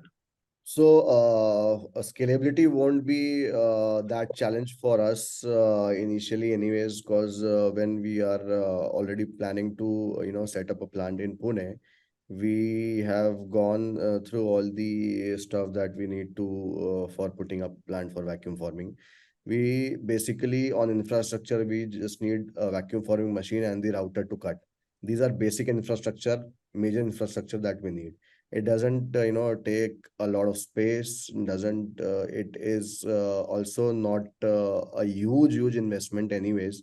So saying that if we can be an automotive ancillary for a particular OEM, let's suppose for India, if it's Tata, we can easily put a plant near them or maybe in the vicinity, and the proximity, so that that we can and they can prosper as well together. So similarly, if you were to look at Indonesia, you would have the same kind of calculation. You put up a plant next to a key customer. Yeah. Because, in ABS components, there are a lot of challenges and concerns which come up as and when there is a change in the design of the bus interior or the bus for that matter as a whole. And so, if we talk about aesthetics, you have to be, you have to hit the nail. You cannot, keep gaps or things lying around like that in aesthetical sense. So there are a lot of changes that there's a cycle that we have to go through by prototyping and prototyping again until unless it's a perfection. So for that also we need to have a localized setup so that the turnaround times for the changes is reduced to a lot. So definitely, I mean, if we see Indonesia as a market, and if we are able to pitch in our components and get a couple of good customers there with a huge amount of business, definitely we can think of putting up a plant in Indonesia as well. Great. And do you also have design competence in terms of helping them design new products? Yeah. So as in my presentation as well, we have a dedicated design team which is working only for the vacuum formed components. We also do a lot of reverse engineering. Reverse engineering means that the existing component we can convert into ABS component. So say for example, we have a component in FRP or a sheet metal. Just if we can get the component, we can do the reverse engineering and convert it into the ABS thermoformed or vacuum formed components. So yeah, that skill we are having. We are ready to collaborate and mutually develop components which is cost-effective solution and good in aesthetics as well. Yeah, it's interesting. Okay. Thank you, Aditya. So what I do now is let me go around the table for one final round of question in which you can answer my question and also perhaps share your closing remarks before I take audience questions, because we do have some audience questions, some of which have been answered by our panelists. So Mr. Swamy, let me come back to you again. Okay. We have already discussed the growth of the Indonesian bus industry. We've discussed the investment climate. We've discussed different kind of components that could apply. In your opinion, what is the gap that Indian suppliers can fill in Indonesia? I mean, Mr. Giri mentioned earlier that the Japanese are technology leaders and the Chinese are price leaders. Yes. In which areas and which positioning can Indian suppliers come and help? And how can you support them as Askarindo? There is a two strategy actually such as in my company in New Armada. We just only two choice, buy or make. But the competition is very tight. The China product is also so many come into Indonesia. But we can do if we are joint venture with such kind of the company, what the thermoplastic company, they have knowledge and joint venture with our company and supply for private use or supply for every bus maker in Indonesia. There is one thing, but Indonesia market is very tight, very tough market because for the industry component because you know in Japan is may be expensive, and China at this time is a good choice because the goods is cheap and reliable enough. But if India product can make such kind of China product, maybe they can compete because we have the borderline that we selling price of the product itself is very tough, you know, that we cannot in Indonesia if you mentioned that the big bus itself is in the term of price is very low, you know, that we must to make our best to consider how to make a cheapest one and still reliable and also safety. Actually safety is that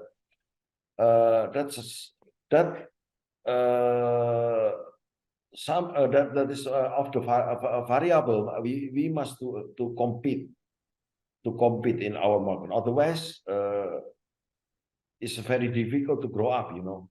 Therefore I see the technology is India is okay. It's okay. The technology is okay, but how to we don't know yet. We don't examine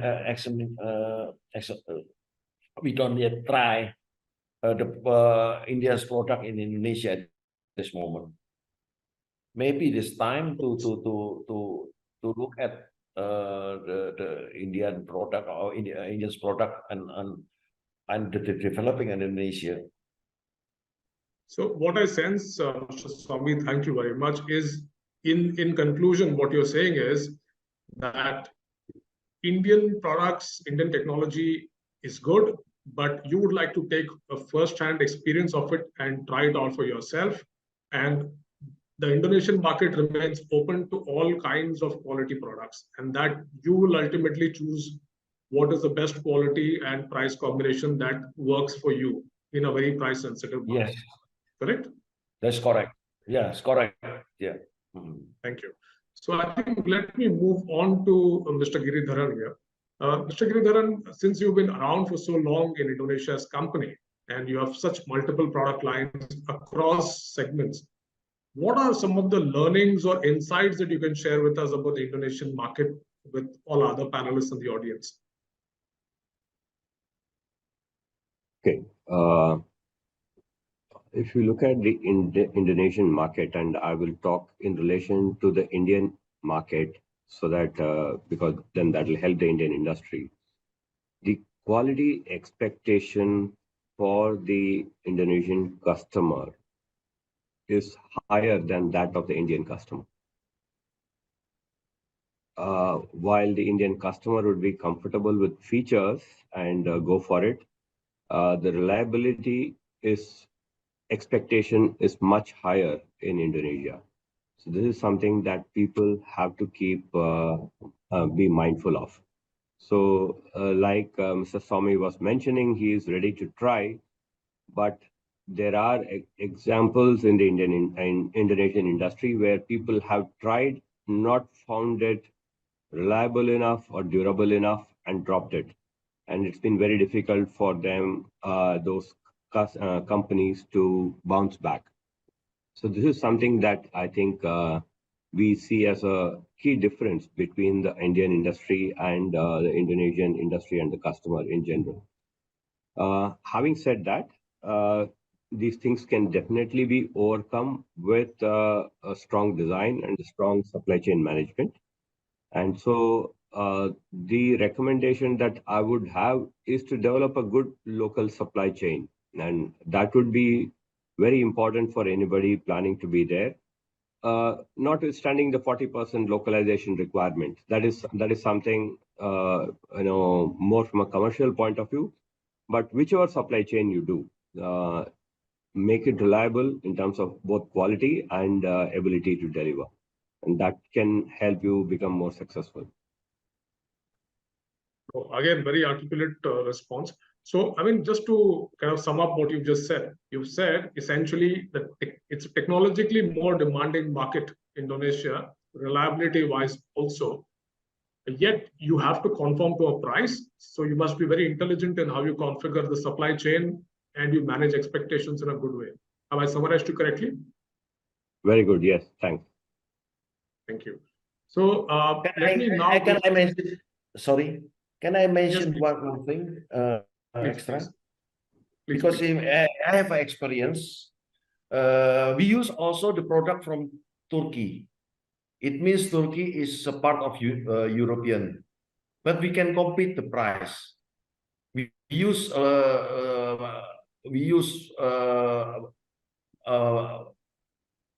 more for doors, carpet, and some mechanical things. We buy from Turkey also. They can beat also the China product. Wonderful. That is very, very good perspective. So what you're saying, Mr. Swamy, is that technology and price don't have to be mutually exclusive. They can both be on the table at the same time. That is very encouraging. So let me go to Sriram. Sriram, that should be used. I'd like to add to what Mr. Swamy said. This is very interesting because logistics from Turkey would be more expensive than logistics from India. So notwithstanding the logistics cost, it is really good, meaning it's very encouraging. Yes. Thanks. Yeah. That's a good insight. Yes. So Sriram, I think this should be very interesting for your principals in France also. France is much farther away. You've come a little bit east to India, so they should be encouraged to make the journey further east. Absolutely. So I think, I agree. So I have understood now from both the panelists that it's more than the price sensitiveness. It's more a technology. It is better than India. Expectations are more than India. That's what prima facie I have understood. So we will check. We will not, because we will always look for high end of the technology and high end of the quality. The price is the only issue with Telma always. So we will look at it in a positive way. Yes, possible. Great, Sriram. Thank you. So Aditya, just as a concluding remark from your side, you already mentioned your expectations from the Indonesian market. I think what you'd be looking for primarily would be a good local partner. Is that correct? Yeah, that would be good enough if we have a local partner as well, so that we can collaborate with them mutually and understand first the Indonesian market dynamics, how the supply chain is going on. Say for example, we can have a help with Mr. Giridhan as well, because he has been applying there for the past so many years, and maybe meeting up with him, understanding the dynamics of Indonesian market, and and then capitalize on what information we get. Definitely, we can plan some collaborator there, or some company where we can join hands and then supply to the Indonesian market. Yeah. Excellent. Thank you, Aditya. And Mr. Dafitri, you have experience both as an Indonesian who works with an Indian company, right? And you must probably know your own market, home country very well, and the supply chain around there. So maybe just a couple of points of how one can optimize on the local supply chain. I mean, what can be good logistics practices, for example? Okay, Sridhar, thank you for the question. That's actually a several point we can highlight through this supply chain in our current condition. Dealing with all the OEM, which is more of them naming is all Japanese, and also our competitor also most of these Japanese also. So now in terms of the logistic, actually many logistic partners in Indonesia also now growing, also where they have also warehousing, good warehousing in this country.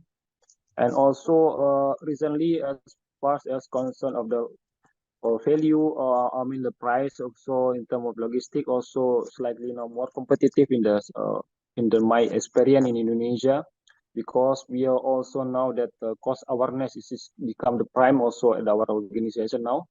Now we have established also some kind of relation with the local logistic partner among the many logistic partner, the big player logistic partner in the country.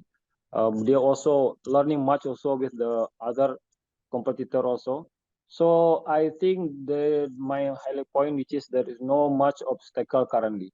Especially the government also have improved, developed the much infrastructure in this country, like now many highway already being developed also, and now in terms of the transport congestion also now much reduced in this country. So I can be assured that this now much easy for any investor to start business in Indonesia. Thank you very much. Thank you very much. Thank you. Mr. Mohammed, the final closing remark from your side. Presumably from what you've said, you remain very accessible. Should there be any request, all that one has to do is to contact you through your coordinates. And you can immediately start supporting them. You could potentially get them to meet with the Indonesian investment and commerce ministries also. Is that correct? Yes, Mr. Sridhar. As part of government, we certainly will assist. We also have base in India. We also have some embassy and also the Trade Promotion Center, ITPC. As I understand, you already engaged with them as well. The ITPC we have in Trade Attaché, we have in Delhi, and in Chennai we have Trade Promotion Center. So in terms of having engagement with the Indonesian government, we will be happy to assist any inquiries regarding trading, also investing in Indonesia. Thank you very much. I think the proof of a good discussion or a good session is in how many questions you get, right? And how many interesting perspectives you get. So from this point of view, this has been a good discussion because we have a fair amount of feedback from the audience. So the first question that was posed a long time back comes from my friend Bala, who works with Motor India magazine. So his question, if I summarize, is pretty much that if India is already a low-cost market providing a good mix of quality and price, what is the benefit to making in Indonesia? To which Mr. Giridharan, I will summarize your response. He agrees that India is a cost competitive market, but in Indonesia, if you do localize well, the 40%, as you mentioned, just being an indicative figure, if you can localize well beyond that, you can address a huge market there in Indonesia and also export to the ASEAN region. Correct, Mr. Giridharan? Yeah. Sorry, I was on mute. Yes, you're right. Yeah. Okay. So Then there was a question that for Mr. Muhammad, where somebody asked about setting up a production factory on the island of Sumatra, especially in the provinces of Lampung or South Sumatra, which of course should be better than the island of Java. So he has answered the incentives given by sector priorities for location. If you choose to set up in South Sumatra and Lampung, we could connect you with industrial estate in those provinces. So very clear answer. Then there are some comments. There is one comment which perhaps says that it is possible for Indian companies with the right policies and government support to be able to offer a good mix of quality and price, that it is not an India versus China discussion. It is probably an India and China discussion. So there is scope for all kinds of companies to flourish in Indonesia. And then there is the final point wherein we have a comment saying that Mr. Giri said it interestingly, where they say that the safety regulations in Indonesia are not strong enough. I'm just reading out the question fully. In my opinion, the regulations regarding bus regulations in Indonesia are still not strong enough. The facts on the road prove that there are still many violations in buses in Indonesia in the daily operations, such as uncontrolled bus speeds, especially in Indonesia's East Java and Central Java Asias. If I only increase the level of safety of the bus, I don't think it's enough if there are still many violations in its implementation. Maybe Indonesia should strengthen regulations regarding bus passenger transportation so that bus transportation becomes one of the guidelines of Indonesian society. I presume this would have come from somebody in Indonesia who's pretty unhappy with some incident that would have occurred in their immediate vicinity. But that's not to question what you said, Mr. Giridharan. I think there is scope both for industry to do its own bit and also for the government to do what it thinks is right. So on this note, I think we've had an excellent discussion and we've had audience staying in very good numbers between 80 to 100 all throughout the discussion. And so we should not keep them waiting any longer. Leon, if you can just change the slide and show and present the screen where we show that all presentations will be available on the Busworld Southeast Asia link. Leon? Yeah. So you see this link, busworldsoutheastasia.org. By evening, we would have collected all the presentations and also shared a video link to this entire webinar for all of you who want to re-watch it or who may have missed it altogether. So do not worry on that account. Now, the final and welcome task for the day is to introduce Jan. Jan, like I mentioned earlier, can we have a slide, please, Leon? Jan, like I mentioned earlier, is Managing Director of Busworld Foundation. And as is very clear by now, Busworld doesn't only offer exhibition stalls, but offers complete knowledge and connect. And to this extent, the Busworld Foundation plays a very, very important role. Jan, over to you. What did you hear and what are your impressions from the webinar and what to expect from Busworld Southeast Asia? Over to you. Yes, thank you very much, Sridhar, and thank you very much to all the panelists. I really look forward to see you in Jakarta in May. What we learned is that since 2 years now, Southeast Asia, even excluding China, Southeast Asia has become the fastest growing bus market in the world, right? It used to be Latin America, but Southeast Asia, and we're excluding, as I said, China from that part, has taken over that first position. So that is the wider context in which this conversation is taking place. Secondly, we see that the Indonesian government has clearly made the choice to strongly incentivize the modal shift from individual motorized transportation to collective passenger transport modes by road. So that means that there is a strong push for the bus industry in Indonesia as well.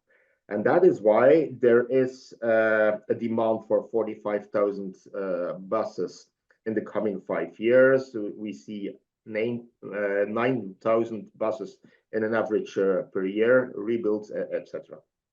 And that is why Mr. Lumajang told us that there is a shortage in the supply chain coming, especially in chassis, but also in other products as well. And a very specific situation for the Indonesian market is that, yes, it is price driven as other markets in Southeast Asia. It is definitely technology driven as well. That comes clearly from this panel discussion, but it is also very much demand driven. And by demand driven, I mean that the input of the client, the input of the bus operator towards the bodybuilder and towards the OEM is very, very strong in Indonesia. So that is why I think it is extremely important that you have an opportunity to show your products, not only to potential partners in Indonesia, but also to, let's say, the final client, the bus operator, who is telling the bodybuilder which kind of HVAC system he wants in the bus, what kinds of seats he wants in the bus, etc. So that is a very specific situation as well. And to give a response to that situation, we will be inviting 6, 7 big PTAs from the world. I'm talking about Transport for London. I'm talking about the PTA from Madrid. I'm talking about probably a strong Chinese city, a bigger Indian city, and a big PTA from Australia, to tell us why they made a choice in increasing the safety measures, how they are implementing the energy transition in the industry, and how they are financing this whole evolution. Bringing those PTAs will bring the Indonesian PTAs as well to the exhibition and to the conference. So that is why we are trying to create a very holistic event there, in presence of the operators, in presence of the Indonesian bodybuilders and potential partners for importation and even production in Indonesia, and of course the Indian and other importers from different countries in the area. We would like to create a very holistic event there somewhere mid-May in Jakarta at Basfront. So thank you very much for your input on those 3 seminars. We have learned that safety is a major aspect in bringing along this modal shift. It's also a very strong means to finance all the other evolutions in the industry. If we do not grow the bus industry, financing the implementation of new technologies will be more difficult than if we do not. So thank you very much. I look forward to see you in May. I look forward to hear further of your input there, and definitely to see your products. Thank you very much to everybody. Thank you very much. Thank you, Jan. Thank you, everybody. Thank you, Jan. And Thank you so much. thank you. And thank you all members of the audience for staying with us for so long. Thank you. We will make the presentations available to all of you. Thank you. Look forward to seeing you in May. Thank you. Bye. Bye. Yeah.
ini saya ingin memberikan gambaran atau bagaimana sih tantangan And be prepared for the next media exhibition